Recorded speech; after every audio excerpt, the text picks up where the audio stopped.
日本出名的天咧，伫京都的美术馆即个月开幕，拢总是四层楼高，有1万平方公尺的展览空间。这50件定正式作品也成真侪游客行卡到。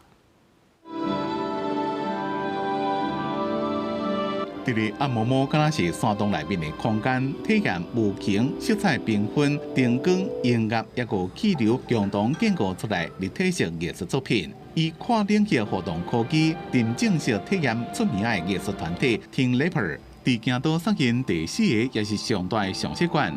4层楼的建筑物，1万平方公尺的展览空间，50件大型的作品，特别的欣赏体验吸引真侪国际观光客。Oh, very amazing. I think the atmosphere is the space is very huge.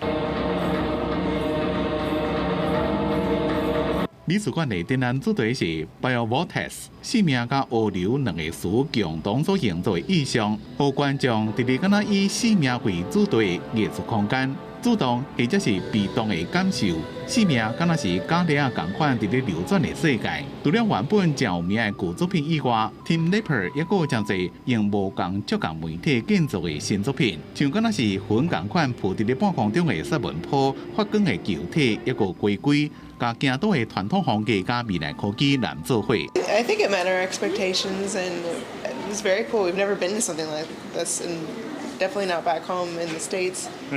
Very interactive. 这座新的美术馆伫咧京都车站的对面，规个区域一个设有市民艺廊、精联创作实验场，是一个国际甲本土团体共存共赢的文化交流点。公司新闻王慧文编辑。